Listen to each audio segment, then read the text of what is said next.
morning, everyone. Welcome to FPC Radio Live. It's a brand new week here. It's Monday. It's 7-Eleven.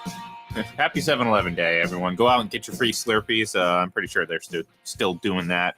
I used to participate in that, John. I had a 7-Eleven right across the street from my apartment that I lived for a good 6 years out in wonderful Western Massachusetts. And 7-Eleven was a very, very key stop for me each and every night getting out of work at 2 o'clock in the morning. Yeah, because they'd have those hot dogs that have been sitting there all day. Just like all day is kind of generous.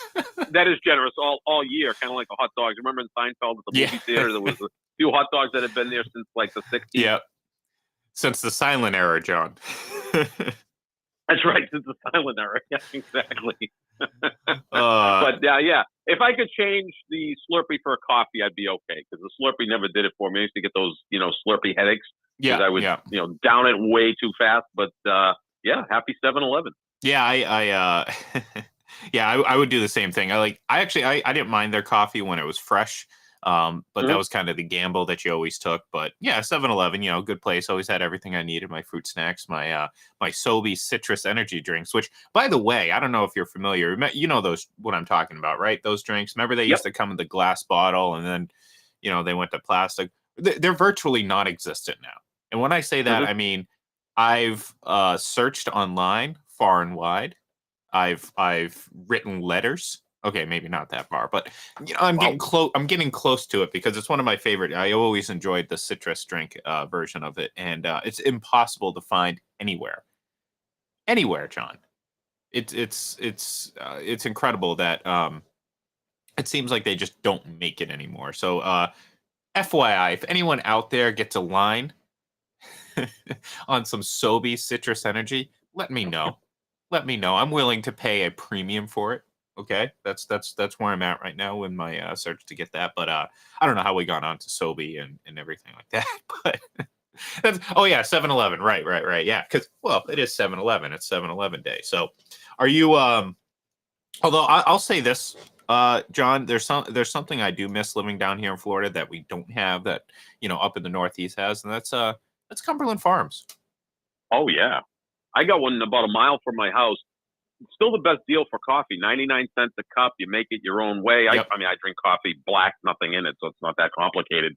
But yeah, iced coffee, hot coffee, all 99 cents. It's an older Cumberland. There's a couple that I've been to that are the newer ones that, the coffee station. The older, my Lord. The older Cumberlands where it has like that yellow hue to it. Like exactly, yeah. Like you walk in and it's just like the environment. It's like the tile has this yellow hue. The walls have this yellow hue. The actual just air has this yellow hue. It's like that old Cumberland. I know exactly what you're talking about. I may have been gone for a while. But they haven't changed much. It's like people still smoking in there as they're playing Keno or whatever. So, but this one, there's no smoking. Well, there's no smoking anywhere in Massachusetts. But they still have a decent cup of coffee and a few other things. And the newer ones, I mean, the coffee station is like, feels like you're in a nightclub. It's like 32 feet long with every potential thing you need. I'm simple. Just give me black decaf, nothing in it, and I'm on my way. I was gonna say it's kind of like you ever either read the book or watch the series 11/22/63, the Stephen King. Well, yeah, that's kind of what it's like. You walk through the closet and all of a sudden you're 50 years in the past, and you go in and it's smoking and it's everything like that. So, before we get to, we're going to talk about this Jimmy Garoppolo stuff because obviously last week. The Baker Mayfield situation finally resolved itself, at least in terms of his tenure with the Browns. He is now a member of the Carolina Panthers. So we're going to get to Jimmy Garoppolo because there was and I say the word rumor, or no, let's put it this way. A credible, I use the word credible very loosely and kind of ironically in this sense, but a credible, quote unquote, rumor surface that the Tampa Bay Buccaneers were interested in Jimmy Garoppolo. And I can't even keep a straight face when I say it because, considering the source, it was a whole lot of BS. But, John, we're going to get that. I'm starting to go off the tracks here. We're starting to get into that now. And I want to bring up one other thing before we do. There was a string of celebrity passings last week that It certainly encompassed a lot of our favorite television and movie. I mean, the three actors I'm referencing in particular encompass many of the things that we like, and it's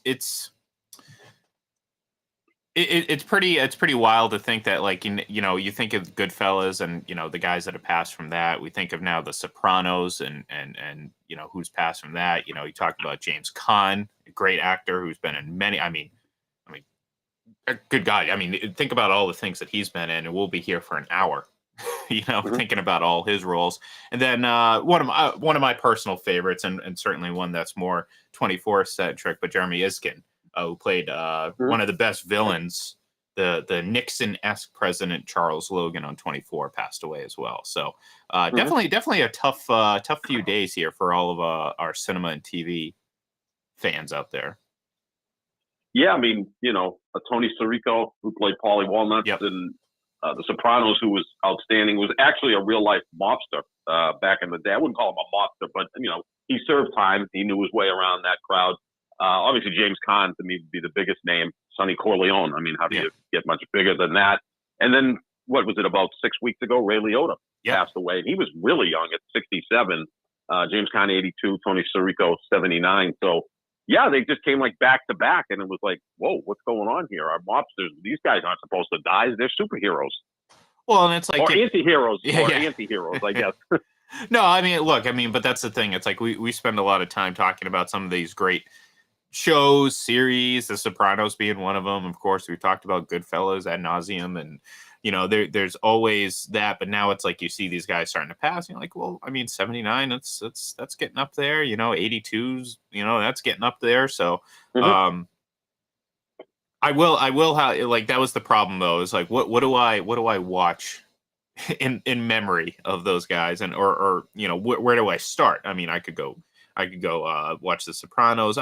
Here's the thing. I've been meaning to watch, go back and watch, through the Sopranos for some time now. And I hope to do it, or at least start it before football season. If it gets to football season, good. That's not going to happen. I'll wait until next off season. But this might be the kick in the rear end that I need. But at the same time, I'm still trying to finish up some other watching things that have been on my watch list for quite some time. So yeah, and I mean, The Sopranos too. You don't have to watch it chronologically. I mean, it makes more sense. But so many of the episodes are just so great, and he's in so many of them. For James Caan, obviously, I mean, it's The Godfather, and then you go from there with Brian Song, a movie, Thief, that came out in 1980, I believe, directed by Michael Mann, who went on and did, Miami Vice, and then did several other great movies. Hide in Plain Sight. But I think James Caan's signature role might actually be The Gambler. I mean, Sonny Corleone's his most famous role, obviously. It's arguably the greatest movie ever made, but a part that he just sunk his teeth in was The Gambler, which came out in the mid-'70s, and it was remade by Mark Wahlberg, nowhere near as good, but that's another one I would recommend, The Gambler from the mid-'70s. Yeah, I mean, that's what I'm saying. Like, we could sit here and go through every which role you can, man. And look, you talk to some younger fans, and they might remember him from Elf as the father. Yeah. You know what I mean? So, like, the range that he had and everything like that was obviously, it's you're going to be hard pressed to find a guy that had such a long career, and also as many different roles as he had. So, anyways, okay, let's kind of get to the topic at hand, and that's going to be first of all, like I said last week, we talked about Baker Mayfield and the lateral move made by the Carolina Panthers in acquiring him. That leaves Jimmy Garoppolo as the lone veteran quarterback that seems to be still on the market. And right now, the market may or may not be just the Seattle Seahawks, because first off, I mean, who else needs a quarterback? Well, I think that answer was tried to be given by someone, John. I just don't know how credible I believe it to be. And that is a rumor surfaced that the Tampa Bay Buccaneers were inquiring and looking to trade for Jimmy Garoppolo to back up Tom Brady, which, first of all, we're going to get into the logical missteps of that entire situation. But it was very quickly refuted by Rick Stroud of the Tampa Bay Times. And a quote from a Tampa Bay coach, unnamed Tampa Bay coach, saying if Jimmy Garoppolo could throw the deep ball, he'd have 2 Super Bowls already. Woo. Okay. Wow. Look, I'm not disagreeing. I mean, let's be honest here. I mean, I think that Super Bowl against Kansas City was a game lost by San Francisco, and Jimmy Garoppolo's inability to, I don't know, elevate his game anything beyond mediocre in that fourth quarter. Look, I think there's truth to it. And look, let's think about it. Logically, the guy's 30 years old. He's going to be 31 in the middle of this season. He is not going to start this season if he is a Tampa Bay Buccaneer because of Tom Brady. He has a 1-year deal. Why? Why would the Tampa Bay Buccaneers trade for a quarterback, quote unquote, for the future, who is going to be 31 and on a 1-year contract currently right now, and coming off major shoulder surgery? So, not surprisingly, John, it was very quickly refuted. And look, I don't know. Why would Tampa Bay want to use Jimmy Garoppolo as the long-term future? I mean, why would they even want him on the roster? I mean, yeah. The other thing is, I mean, I'll go even deeper. I mean, Tampa Bay's all in for this year. We don't know what Brady's going to do next year. Maybe he retires. Maybe he plays somewhere else. Who the hell knows? But why would you want to have Jimmy Garoppolo on the same roster with Tom Brady and maybe irritate him again? I mean, just leave well enough alone. Brady's the guy. If anything happens to Brady, you're kind of screwed anyway. I mean, that's the thing with these great quarterbacks. You can have all the backup quarterbacks you want. It's unless the roster is that good, when you lose that great quarterback, the season kind of goes off the rails anyway. So yeah, that makes absolutely no sense. I mean, I would think that Garoppolo to Cleveland makes more sense, only because now it's, Jacoby Brissett, and then you're waiting to find out what happens with Deshaun Watson if he's going to be suspended for the entire year. So that to me makes more sense. Yeah, look, I even though that at this point seems very unlikely. Like, I agree with you, that makes more sense, but in the grand scheme of things, none of it makes sense. like first of all, Cleveland couldn't afford to probably acquire Jimmy Garoppolo, and if they do, I mean, they're giving up what very little assets they have available, because I'm pretty sure San Francisco is not going to necessarily give him away for free. I'm pretty sure you can get a pretty good bargain on him because, again, they're motivated to move him, but you're still not going to get Cleveland just doesn't have any assets at the moment.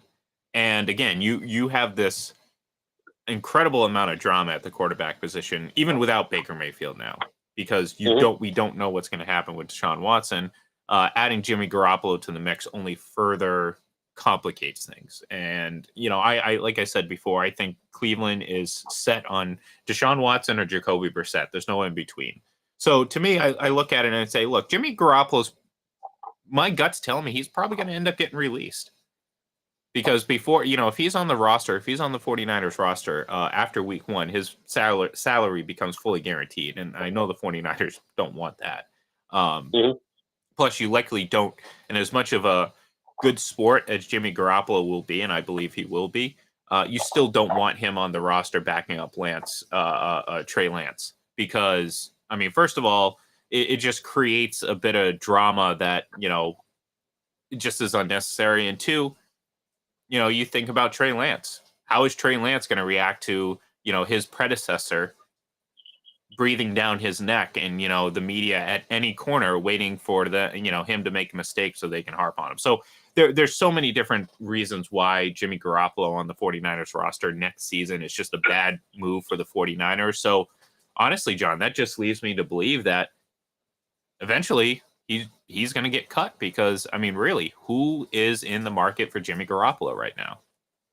Yeah, I mean, it could be a situation where, you go through training camp or you get into training camp and a quarterback gets hurt. Remember, it was Teddy Bridgewater about 6 years ago, got hurt, and Minnesota panicked and traded for Sam Bradford. They gave up a first-round pick for Sam Bradford because they thought they had a chance to contend. So maybe something like that happens, but that's not something you could plan on. That's a thing that can occur but doesn't always occur. The thing with Garoppolo, too, is he's coming off this injury. Well, he's always coming off an injury, but I mean, the shoulder situation where he's not really able to throw yet, or he's kind of hindered by that injury. So we don't even know what you're going to get. Kind of like with Baker Mayfield. I mean, both those guys coming off of injuries. Now, Cleveland got a 5th round conditional draft pick for Baker Mayfield, and they're going to eat essentially half his contract. So, they had to move him on, but they've got their ready-made quarterback whenever he gets around to playing, Deshaun Watson. With these other situations, it's a little bit more murky. And the problem with Cleveland, Ian, is if they were to tank this year, it doesn't benefit them because their first-round pick is going to Houston anyway. So Houston's like sitting back going, go ahead, play whoever you want at quarterback. Play Brian Stipe if you want. He's, 70 years old. Go ahead. Do whatever you can because they own their first-round pick. Yeah, I'm just reading here right now as well that apparently Jimmy Garoppolo's agent also said the Bucs report is false. So, like he would know since it's Tom Brady's agent, Don Yee, right? Yeah, so. Yeah. And look, I mean, again, I don't think anyone gave it much credibility. Those who know the source of the rumor, we kind of all just chuckled. But, again, it just kind of brings to focus the other quarterback topic that has been talked about all off season, and that is the future of Jimmy Garoppolo. And yeah, I mean, okay, yeah, him going to back up Tom Brady, I mean, that just writes it, those stories write themselves. So yeah, people are going to want that because it's like, oh, think about all the storylines, like, we can rehash the Brady kicking Jimmy Garoppolo out of TB12, which again, I mean, anyone who's taken any bit of time to go through all that realize how loose the facts of those stories were portrayed in the media. When the reality of it is the reason Tom Brady forced Jimmy Garoppolo out of New England is only by his play. I mean, that's what when people say, oh, Tom Brady forced, what they mean is, and what most people try to imply is that he went up and stormed into Robert Kraft's office and demanded that Jimmy Garoppolo get traded.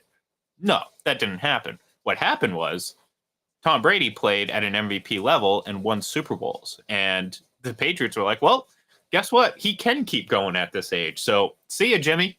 That's what happened. I mean, this obsession with people thinking that, Bill Belichick wanted to win with Jimmy Garoppolo. Look, I have a very high regard for Bill Belichick. They saw Jimmy Garoppolo every single day in practice for 4 years or 3 years or whatever the hell it was. Like, he knew that Jimmy Garoppolo was very limited. I mean, let's be real, John. Bill Belichick saw it. The reason they drafted him was because Tom Brady was in his late 30s. That's just what you do. Not to mention the Patriots have, throughout their entire, era under Bill Belichick, have constantly drafted quarterbacks, regardless of who's under center. So, the idea that Jimmy was forced out by Tom Brady because Tom Brady didn't want competition goes, flies in the face of everything we know about Tom Brady. And, the idea that he was forced out is true. Like I said, it's true because, well, it was forced out because of Tom Brady's play. And I don't think Tampa Bay wants to now go down that road now 6 years later or 5 years later with a Tom Brady that you could argue might even be better or at least on the same level, and a Jimmy Garoppolo that I think has taken quite a step back from his 6 quarters of dominance against the Miami Dolphins and Arizona Cardinals that have bought him so much cachet in New England, John. It's unbelievable to think that folks were pining for him to replace Tom Brady for years. Yeah, I mean, the thing is, when Garoppolo was drafted, Brady was 37, and when you have a 37-year-old quarterback, you tend to try to plan ahead that someone's going to have to replace him at some point. But who the hell knew that Tom Brady was going to keep playing till he's 45 now? He turns 45 next month, and he's still among the very best quarterbacks in football. It's just, again, he's a unicorn. So, they were trying to plan ahead, no differently than what Green Bay did a couple of years ago by drafting a quarterback in the first round, just figuring they've got an old quarterback who may decide to retire and open a tattoo parlor or whatever. I don't know. But yeah, you got to plan ahead with that. And as you said, in the 3.5 years that Garoppolo was here, Brady won 2 Super Bowls, both in spectacular fashion. And the year that Garoppolo was traded, Brady went ahead and won the MVP. Yeah. So, what's there to replace there? Well, and then, there was this endless obsession after Jimmy Garoppolo left about, that whole narrative about being forced out and what Bill Belichick wanted. It's like, look, like I said, I have a very high regard for Bill Belichick.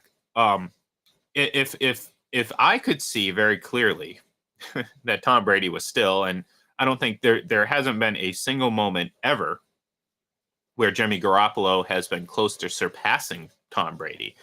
Um, I always thought that was just a weird obsession by folks in the Boston media or some fans about Jimmy Garoppolo. Jimmy Garoppolo, Jimmy Garoppolo. Well, we kind of heard it a little bit from Julian Edelman a few weeks ago.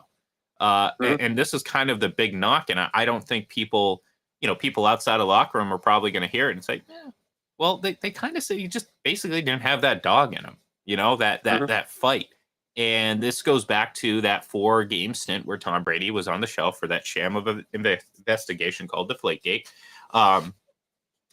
And he injured his, what was it? His shoulder, right? It was his it was a throwing shoulder. Yeah, throwing shoulder. And, he refused or, basically didn't go in. On the flip side, Jacoby Brissett goes in with an immobile hand in week 4 because they didn't have any other options because Jimmy Garoppolo was sitting out. But yet, somehow, John, those 6 quarters of mediocre football, like, let's face it, it was okay. Like, he was good against a bad team in Miami. And it was 6 quarters that apparently bought him. Those 6 quarters, John, were worth more than the 6 Super Bowls. Well, at the time, there wasn't 6 Super Bowls, but you know what I'm saying? Like, in people's eyes, those 6 quarters made Jimmy Garoppolo a legend. He was the future, blah, blah, blah, blah, blah. Oh my God, I was so sick of it. I'm still sick of it now. I'm getting more sick of it thinking about what we went through a few years ago and really not that long ago. I mean, you think about before Mac Jones was drafted in New England, it was still about Jimmy Garoppolo. Are they going to trade for Jimmy Garoppolo this offseason? It's like, no. They had Jimmy Garoppolo.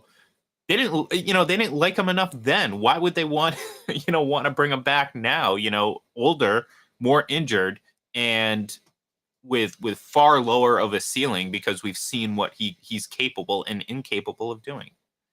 Now, you're getting very emotional. Do you have a doll of Jimmy Garoppolo and you're sticking pin cushions in him? Okay. I like Jimmy. I have nothing against Jimmy Garoppolo. I just, I was exhausted with this. Again, I mean, I deal with stupidity all the time on Twitter. Just check my timeline from the last day and a half. But the exhaustion of going through and having to listen to people say, oh, well, Tom Brady didn't want that. Well, first of all, Tom Brady not wanting competition is like I said, it flies in the face of everything we know about the guy. So to me, that's a hunk of BS. But this idea that Bill Belichick was just obsessed with winning with Jimmy Garoppolo and he wanted Jimmy Garoppolo and not Tom Brady. No, like it's tired me out, John. It got me to the point where I was just so sick of Jimmy Garoppolo because as much as I thought he was an okay quarterback, I'm starting to lean. He's okay, but that's it. That's the extent of it. Right. And, for all we know, I mean, if you're going to ask me who has a higher ceiling right now, hell, I'll gamble. I'll take my chances on Mac Jones being the better overall quarterback when he fully develops. I mean, why not? I see more positives out of him than I see out of Jimmy Garoppolo. So we'll see. Yeah, I mean, he took a pounding last year, Mac Jones, and he kept getting up and continued to play. And we know Garoppolo's not been durable at all. So that's been a big knock against Garoppolo and deservedly so. So yeah, I think that when you look at, I think the narrative was at the time, well, Brady's going to retire, so the next man is going to be Garoppolo, just like it was in San Francisco when they went from Montana to Young, and in Green Bay when they went from Favre to Rodgers. But that doesn't happen often. I mean, ask the Miami Dolphins. The Miami Dolphins have still not sufficiently replaced Dan Marino, who retired in 1999. Mm-hmm. I mean, we're talking over 2 decades. They really hadn't had a viable quarterback. I mean, yeah, Chad Pennington had a decent year or two, so be it. Buffalo, it took, 15 years to finally find a competent quarterback after Jim Kelly retired, and now you got Josh Allen. I mean, it's not easy to find these guys, and that was just, he's just going to step in and be the next Brady, which is ludicrous. I mean, even when people say Mac Jones, he reminds me so much of Brady. Yeah, they play the same position. That's where the similarities are. And maybe he's got some qualities of Brady, but come on, let's not be crazy. Well, and that's, I mean, again, that's a lot of people can't grasp. I still have people telling me that, like yesterday, that wins don't matter for. No, they do. They do. like it's not just about um there's no cut and dry way of saying, oh yeah, no, he does this, so he's very clearly a great quarterback. Mm-hmm. No, I mean, there's no one way to determine it, but very clearly, Tom Brady is a better and has always been a better quarterback than Jimmy Garoppolo. And this idea that Jimmy would step right in kind of goes along with this, wacky view that Bill Belichick made Tom Brady, and it's no, it's not the case. Like Bill Belichick's a great coach. Tom Brady was Tom Brady when he was at Michigan. Did he need Mm-hmm. a little refining? Sure. I mean, every quarterback. I mean, it's just part of the maturing and aging process. Forget about football. I mean, that's just normal life stuff. So, but people think that for years that Bill Belichick went into the lab and created this guy to play the perfect system for him, and essentially that he sits on the sidelines with a Madden control, an Xbox controller, controlling every decision and movement that Tom Brady makes. But the reality of it is, no. I mean, Tom Brady was the same guy at Michigan. I mean, go back and look at his record, his moments, what his teammates and coaches said about him. It's the same exact thing as what we have seen in New England and now Tampa Bay. I mean, this is the same comebacks too. Yeah, Even the comebacks. The comebacks. Michigan, I mean, yeah. that last game, the Orange Bowl that he played. I mean, it's a spitting image of that divisional game against Baltimore where they fell behind twice by 14 and were led back by a very right. Great effort by Brady himself. But the point is like the quarterback. I don't care. I say it all the time. People. I hate the cliche. Defense wins champ. No, it doesn't. No, it doesn't. Offense does. I mean, everything about the sport is favoring the offense. So don't tell me defense wins championships. So if offense is the most predominant or the biggest aspect of this game, most important aspect of this game, well, guess what? The guy who touches the ball more than any other player not named the center, the quarterback, has been and will always be the most important position in this entire league. So I don't care what you have at receiver. I don't care what you have on defense or the rest of your offense. If you don't have a quarterback, forget about it. Short of a magical one-season run, you aren't going to sustain success without a great quarterback. And that's what Tom Brady was, and that's what Jimmy Garoppolo isn't. And it's very evident now. It was evident then. And, it's one of the reasons why people have such a hard time reconciling or coming to accept just how much better Brady has been than his contemporaries and his peers, because they can't fathom how this guy who looks like a dork because of his, combine photo can be this great, because he can't, there's no possible way he can do that. Look what Aaron Rodgers does. Look what Patrick Mahomes does. I mean, Peyton Manning, blah. I mean, because apparently Peyton Manning's back. I mean, I love Peyton Manning in terms of, greatness. And what he did during his time, but he's not a better quarterback than Tom Brady. I mean, No. it's just I don't care what stipulation or what stat. I mean, that's the classic thing. If you're arguing against Tom Brady, generally you're disregarding things, you're eliminating things. Basically, you're saying, well, wins don't matter, Super Bowls don't matter. I'm gonna nitpick. Well, because like let's put it this way, John, and this is one of the reasons. One of the topics that I was discussing yesterday on Twitter, and I swear I'll let you get a word in here in a minute. That Tom Brady wasn't. This is the new thing. Tom Brady was a mediocre quarterback during their first run, and I'm sitting here thinking like that. No, very clearly you did not watch. You're just reading off a box score. Through 2005, only two other quarterbacks threw more touchdowns than Tom Brady. During the from the moment he took over in 2001 through the end of 2005 season.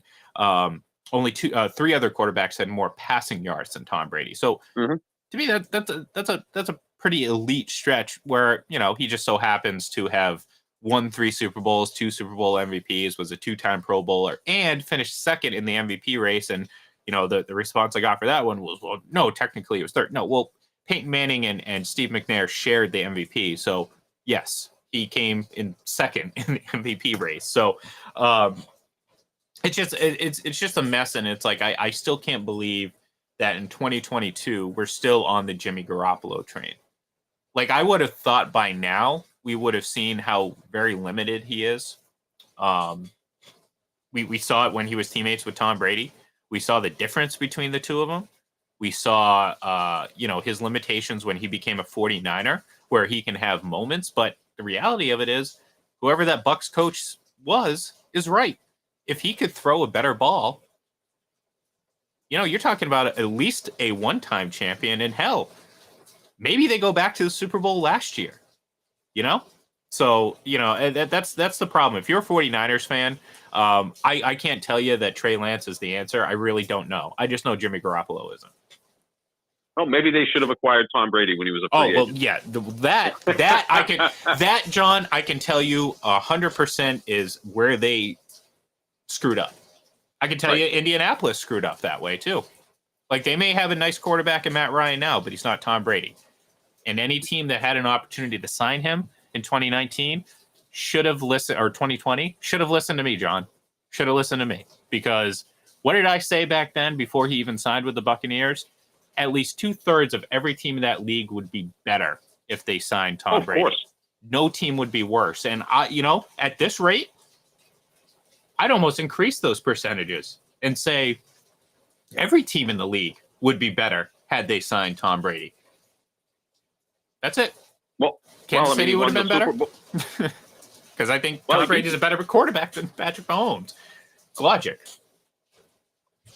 Yeah, I mean, I still like the idea of arguing with people on Twitter about where Tom Brady finished in the MVP voting in 2003. I'm still very impressed with that. But, here's a guy who's the greatest quarterback ever, still playing at a high level, was available to any team in the league, and he ended up in Tampa Bay and was able to win a Super Bowl. But, yeah, San Francisco, that's where he wanted to go. But, Kyle Shanahan, talking about someone with a massive ego, thinks that all these quarterbacks are interchangeable anyway, that he just controls them, and it's his offense that's the star and not the quarterback. And how's that worked out when, he actually could be sitting on 3 Super Bowls as an assistant or head coach, but his great offense disintegrated in the fourth quarter of multiple games that he lost that cost him a potential championship. Yeah, and look, I mean, obviously we're playing tricks with logic here, but they win that Super Bowl if Tom Brady's quarterback in 2019. Obviously that's impossible because he was still with the Patriots at the time, but seeing what they saw in that Super Bowl and not going out and getting Tom Brady, or at least giving an effort, like you said, I don't think it would have taken much for Tom Brady to go to San Francisco, given the proximity to his home and everything like that. However, they apparently didn't want him, and that's your mistake that you're going to have to live with, because right now you could be talking about a San Francisco team that could have 2 Super Bowls in their pocket the last couple of years. And or at least better than they have been the last couple of years.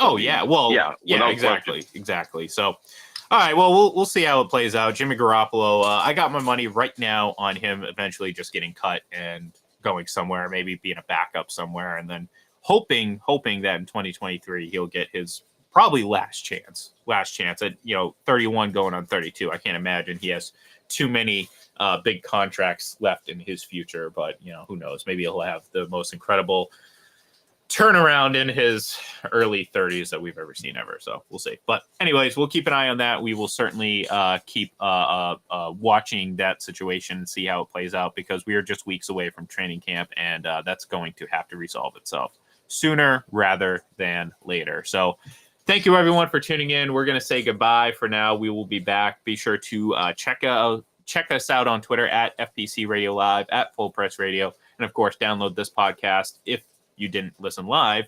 And you can get this wherever you get your shows, podcasts, Spotify, Apple Podcast, Google Podcast, wherever, Full Press Coverage app. Check it out. You can listen to this over and over and over and over again. Thank you, everyone, and we'll talk to you.